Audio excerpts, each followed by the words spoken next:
Galing na tayo dyan kanina.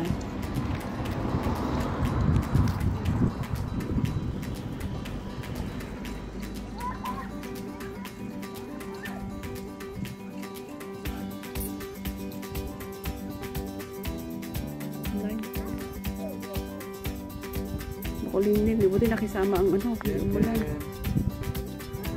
Picture mo ako dito sa ano. New Brunswick.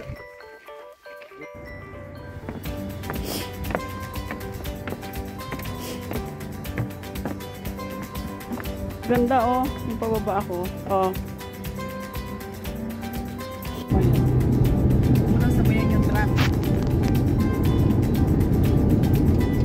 So ayan guys, tatawid kami sa longest bridge in Canada. So try natin guys, samahan nyo kami. Habang kami ay nakasakay sa aming sasakyan. 18 kilometers ba? Oo, 18 kilometers. Ay, grabe. 3 kilometers. Tatawid tayo sa the longest bridge here in Canada. Tingnan natin kung gaano kahaba. Kung ilang minuto, rasa to.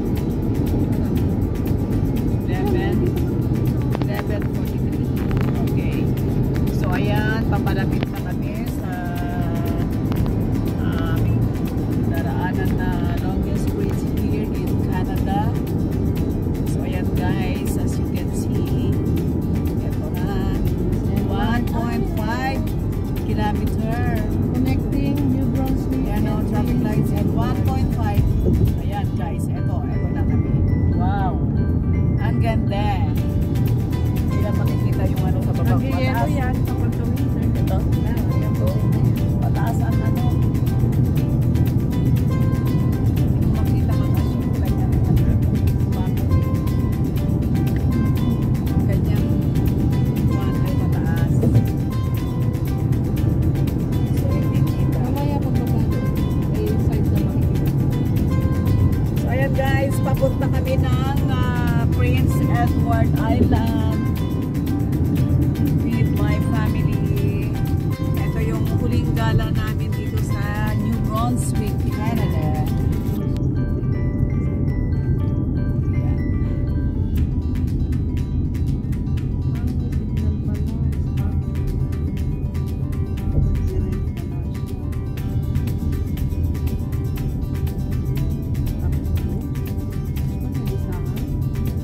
Ginagawa.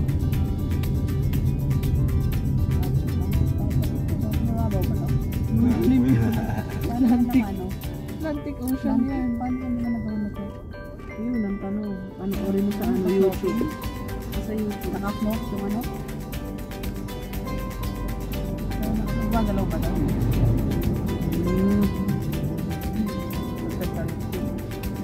Kasi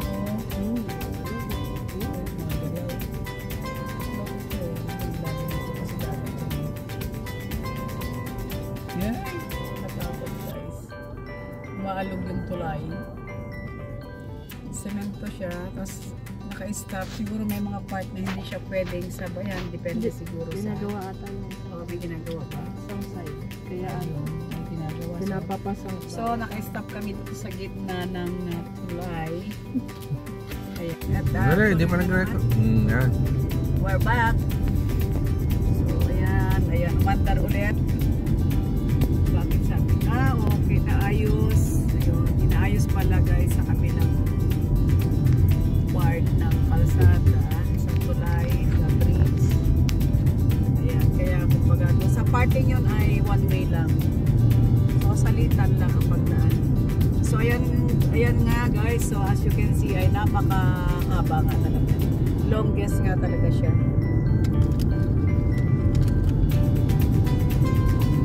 So maganda ang weather ngayon dito sa loob ng aming sasakyan. Ewan ko lang sa labas.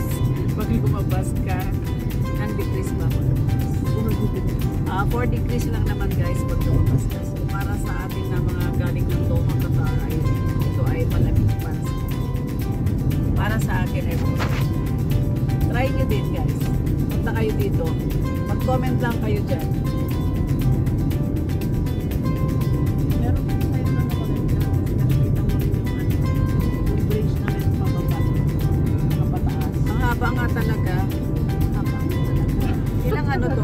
Hindi lang ano. Maniwala. Oo nga guys, sobrang haba nga talaga. Ako lang. Mahaba nga talaga siya. Kay Google mo eh. Yan.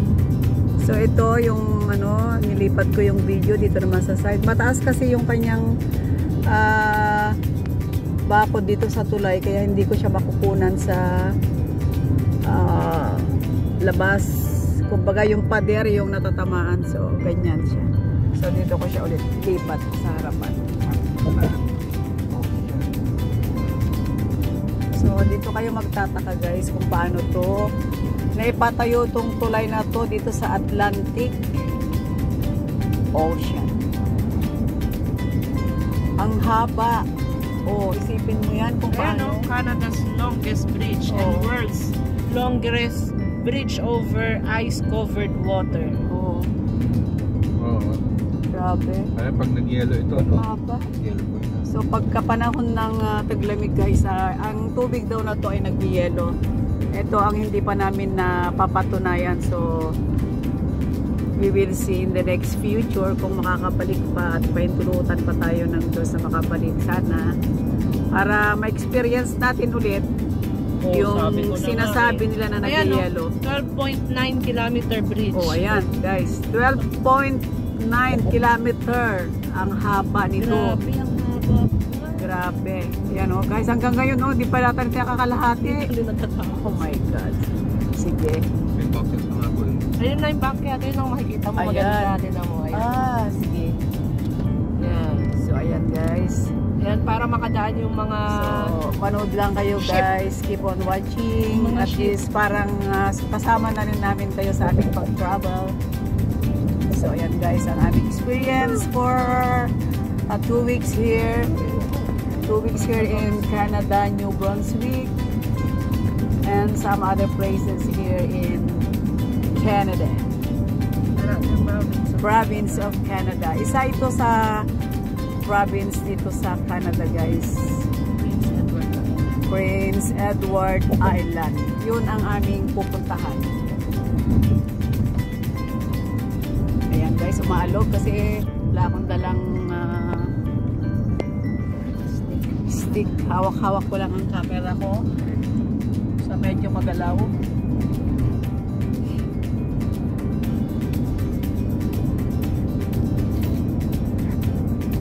Siguro pinakamataas. Ay, pinakamalalim. Dala ko yung pag-ilag na. Kasi po yung daanan ng ship daw yun. Kaya siguro itong parte na yan, mas malalim. Yan ang daanan. Kaya nakaangat yung side na yan. Ano mo yung kami mo dyan marinig mo?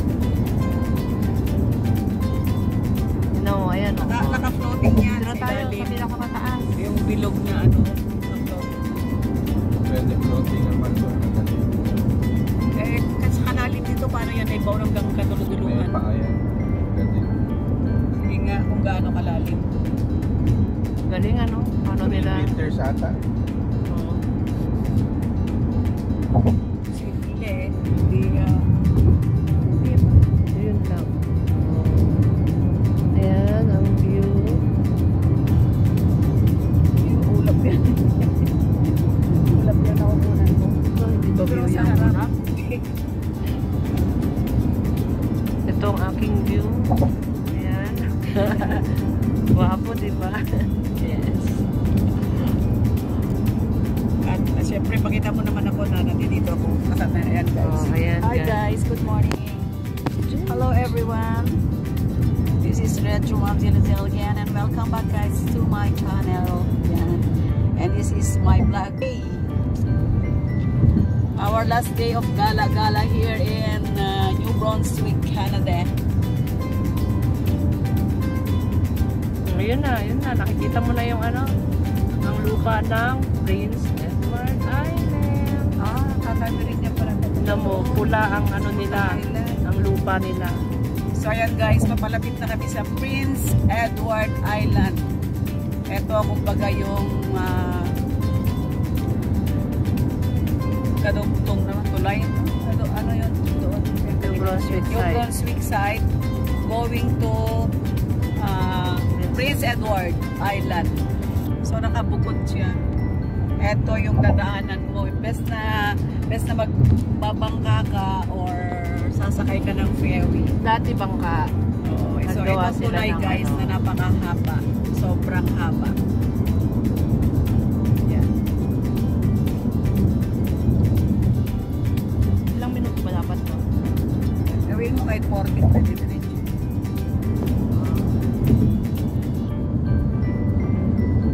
40 to 15 minutes ang vlog. Stop po? O kunin nyo? Diretso mo mas okay, mas maganda. So yun guys, ipinasa na naman ang aking camera sa harap ng sasakyan. Dahil dito ako nakaupo sa likod. So, meron akong cameraman na dala.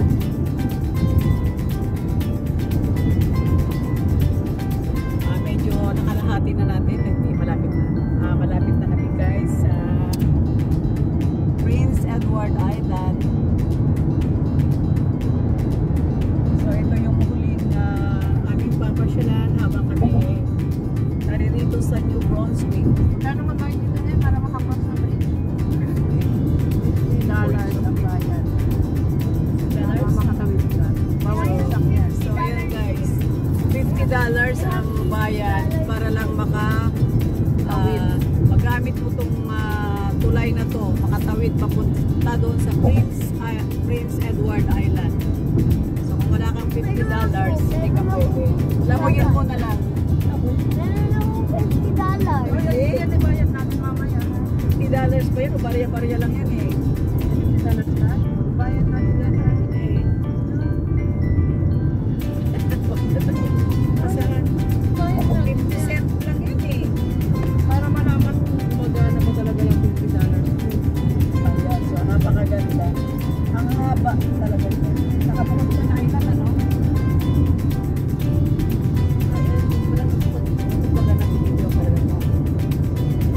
Diyan kami nanghuli ng isda na maliliit. Ayun, pinatayin niya dito. Wala ba ngayon? Mga dalawang palit kami. Yun naman hindi niya pinag-experience sa akin. Sabi ko, maganda. Nagpumunta. Wali na yung punta ko. Hindi ba nagpusit sila ng isang ano? Hindi tayo sa Wala ka kama. nang Di ba yun? Nakita. Pag-Bill Island.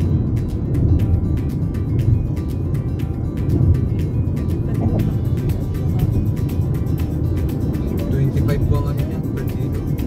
20-25.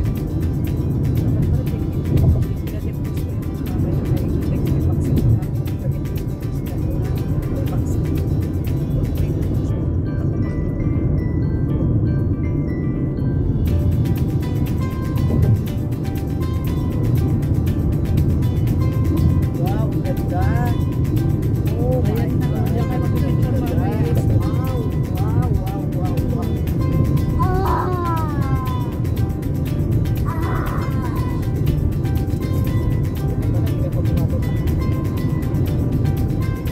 Another side of ano na naman to, Canada. Ano ba ito isang province na ano? Canada. Prince Edward. Pati yung Sheta. Ba yun? Yung part ng New Brunswick yung siya.